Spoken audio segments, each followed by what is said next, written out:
Hello, I'm Rhys Whitby, WA's Minister for the Environment. And sorry I can't be there in person today to open the Australian Wildlife Rehabilitation Conference. It's great to see Perth host the event again after 16 years. The theme this year is rebuilding communities, and I acknowledge your commitment to our vulnerable native wildlife. Now, working in wildlife rehabilitation must be incredibly rewarding, but I imagine it's also emotionally taxing and tough financially. Most of you rely on volunteers, and I want to thank you for your dedication and your hard work. Now, here in WA, our unique environment is recognised globally. Threats to our wildlife continue to grow, from feral animals to climate change and severe weather events. It's more important than ever to work together. Now, our government recently launched WA's Feral Cat Strategy, the first of its kind in the nation. Feral cats wreak a devastating toll on our native wildlife, killing an estimated 1.8 billion animals in Australia every year. Now, this strategy gives native species a fighting chance. There are almost 90 licensed wildlife rehabilitation organisations across Western Australia, and it's great to see information sharing and collaboration at this conference benefit groups right across Australia. Thanks again for your efforts, and I wish you all the very best. Well, look, we're finally back together after 5 years. I think it's been 2018 Sydney was the last time we were all together, were we? Now, the AWRC Northern Territory mob did an absolutely fantastic job 2 years ago. They had some absolutely unbelievable challenges. You would not believe what they had to go through. So I know we're probably already sick of clapping, but before we do continue, I'd like everyone to give Mandy, if you can stand up for us, Mandy, and her team, big round of applause. So it was Mandy, obviously, and her team from AWRC Northern Territory. Obviously with COVID and everything else that was going on, they had to create the very first online course, which actually inspired this year's hybrid course. So we wouldn't be doing the hybrid interactive without your hard work, Mandy, so thank you. Now, it's really good, again, like I said, it's been 5 years since we've had this many wildlife rehabilitators in the same room, which I often think about that. I don't know if that's a good idea or not. I sort of equate it to like the exercise yard in a prison. Like I think we're okay, but we've all mapped out the exits just in case.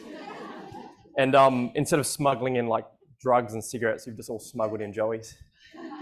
And the people with the power are the ones with the white powder supply outside. So let's not upset anyone from Wambaroo today, please, because we won't know where to go. All right. Now, jokes aside, it's been a rough few years. I think we can all agree that it's been pretty challenging for all of us, not just in the wildlife rehabilitation community, but the wider community. We took a really big fly kick to the face that was the thing called COVID, and I think we're all still recovering from that. And that really affected the wildlife rehabilitation community, and not just because of COVID, and there are lots of reasons that really affected us. You know, here in WA, which was the lockdown capital of the world, wasn't it? You know, we saw something that we'd never seen before. You know, wildlife hospitals closing their doors for the very first time, and rescue services just completely stopping. And, you know, overnight, you know, we had groups go from, you know, 1, 2, 3, 400 members to 5 overnight. I know, you know, at places like WA Wildlife, Kenyana, Native Animal Rescue, Darling Range, Carrican, all the Mandurah Wildlife, all the centres here in WA, all the groups almost overnight just had to close their doors because of all the lockdown rules, which meant wildlife had nowhere to go. It was actually a very, very scary time, I think, to be a wildlife rehabilitator. Wildlife as usual was pushed to the back of everything. You know, even though we were trying to canvass governments and, you know, our communities and sort of say that wildlife are essential services, we got pushed right to the back. And for more than 2 years, essentially wildlife rescue and rehabilitation services across Australia were really badly affected. And without a doubt, I would say tens of thousands, if not hundreds of thousands of wildlife suffered and or died as a result of lockdown restrictions and our inability to do our jobs correctly. So as we were laying on the ground, recovering from that fly kick to the face, we then got another big punch in the guts, which was, you know, all of Australia was just on fire pretty much. And whilst, you know, WA, we watched on in horror as our Eastern States colleagues had to deal with the brunt of it. And so I just wanted to take another chance to give a big round of applause to all the groups in Australia that suffered through all those bushfires, because you guys did an absolutely outstanding job. So on behalf of all of us, let's just give them a big round of applause.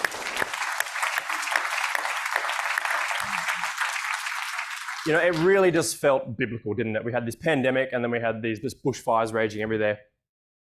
And then so not only were we recovering from COVID, we were literally putting out fires every day. It's definitely been easier here in WA, but then after the fires, we then had to deal with all that big puddles of water cropping up all across. And even in WA, we didn't have you know, the major floods that we see over east, but we did sort of see our own floods up north in the Kimberleys quite recently this year. Now, one of the things too that I want to mention is wildlife rehabilitators across Australia, as you all know, don't receive any government funding, or very little, you know, government funding. And so what I would like to do just before we continue on is just to thank our sponsors today. So I4 and the Western Australian Wildlife Rehabilitation Council, they've provided funding for these conferences to go ahead, in addition to our silver and our bronze sponsors as well. So thank you guys for what you do, because all these challenges that we're facing, you know, your teams are helping us actually on the forefront get ahead of the game. So thank you very much.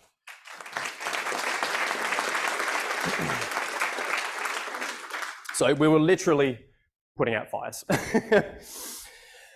Now, I don't want to get political with anything, because, you know, we work a lot with governments and we have to do a lot with governments, but the hardest thing for us as wildlife rehabilitators during COVID was navigating all the red tape that we had to go through, and that we had to convince everybody that wildlife actually mattered and that we needed to do better for our wildlife. And that was a really hard thing to do, was trying to struggle with all these things, and we had to convince people that we were trying to do better. And as a community, I think we need to do better. One of the things we really need to look at too going forward as a community, and we're going to talk about this today, is the need for all the groups to collaborate and come together. And I know, you know, when we joke about, you know, wildlife rehabilitation groups don't always get along, I think, you know, at face value that's true, but I think at the heart of it, we all want what's best for wildlife. And so this conference is all about bringing us back together after 5 years and making sure that we're all on the same page and that we can work together. Round of applause. And then continuing on our little journey, because of COVID, we then just ran out of money. And wildlife groups all around Australia had to shut down. I know 3 groups in Western Australia alone that had to shut down because they just couldn't get the funds that they needed. So it's been pretty full on for wildlife. And I think you can feel the energy sometimes when you go to these conferences. You know, we run self-care workshops for wildlife rehabilitators, and I've noticed quite a few times at these workshops the fatigue that's just there and the apathy. And so that's why we're here today, to rebuild. You know, that's what we're here to do. So when the AWRC team, Helen, Pauline, a few of us were discussing the conference theme, we were looking at different ways and what this would look like, and we looked at lots of different ideas. We talked about COVID, and maybe having a theme that just talked about, you know, post-COVID and what that looked like in the wildlife rehabilitation community. We looked at maybe just emergency response and whether or not we just have an entirely emergency response-based workshop, because it sort of felt like we're just going to spend the next 50 years dealing with burnt wildlife, which we've seen for the last 5 years. And then we sort of discussed, look, what is it that we're here for? You know, what is the AWRC here for? And that was a question that, you know, we had to go back and we look at lots of different conferences. And we looked right back from the very first conference 20 years ago, and we sort of looked at, you know, what were the recurring themes? What is it that brought people together? And that was the answer. It's that the AWRC brings wildlife rehabilitators from around Australia together to collaborate, to share stories, and to help us each other when things get tough. And things have been really tough. So in thinking of the role of wildlife rehabilitators and, you know, how during COVID, you know, things were getting even more difficult. And I think the hardest thing again was the fact that we just had to keep convincing the government that we weren't just an afterthought. And it just felt like the whole time that wildlife was an afterthought. And the local newsagent, I found this really, really hard to get my head around. You know, the local newsagent was considered an essential service, and yet wildlife rehabilitators weren't. You know, a lotto ticket and a birthday card was more important than, our unique wildlife and conserving populations in Australia. So we were forced to stop, and what happened then was the community outcry was so loud that we were finally recognised as an essential service in Australia, which was a massive day, which meant all the hospitals could start opening up, rescue services could continue. But again, it took a lot of work, and it was frustrating that we had to convince the community that we were necessary. So we had thousands of wildlife rehabilitators all across the country giving their time, then dealing with bushfires, and that then sparked another really big sort of moment in the community where we just started to realise that wildlife rehabilitators are actually really important to the community. And it was amazing to see captions like, I remember opening up like main newspapers and you see unsung heroes or, wildlife carers and vets working together to save wildlife. So after 2 years of basically being the bottom of the food chain, no one cares, the community really starts to see what we do in the community and why we're important. And they depend on us. So we took these two concepts and we brought them together. Rebuilding communities. We didn't call it that because that's what as rehabilitators we need. We called it that because as rehabilitators, that's what we do. We rebuild communities.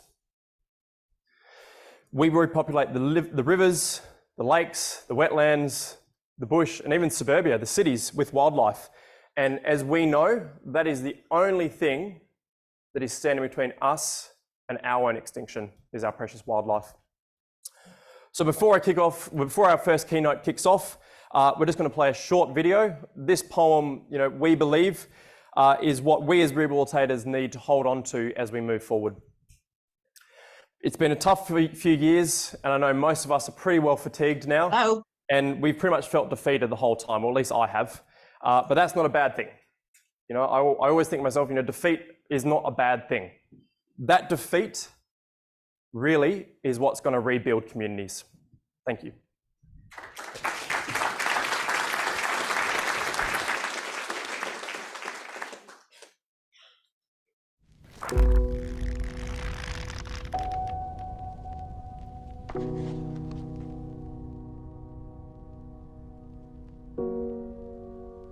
Defeat, my defeat, my solitude and my aloofness. You are dearer to me than 1,000 triumphs, and sweeter to my heart than all world glory. Defeat, my defeat, my self-knowledge and my defiance. Through you I know that I am yet young and swift of foot, and not to be trapped by withering laurels. And in you I have found aloneness, and the joy of being shunned and scorned. Defeat, my defeat, my shining sword and shield. In your eyes I have read that to be enthroned is to be enslaved, and to be understood is to be leveled down, and to be grasped is but to reach one's fullness, and like a ripe fruit to fall and be consumed. Defeat, my defeat, my bold companion. You shall hear my songs and my cries and my silences, and none but you shall speak to me of the beating of wings and urging of seas, and of mountains that burn in the night. And you alone shall climb my steep and rocky soul. Defeat, my defeat, my deathless courage. You and I shall laugh together with the storm, and together we shall dig graves for all that die in us. And we shall stand in the sun with a will. And we shall be dangerous.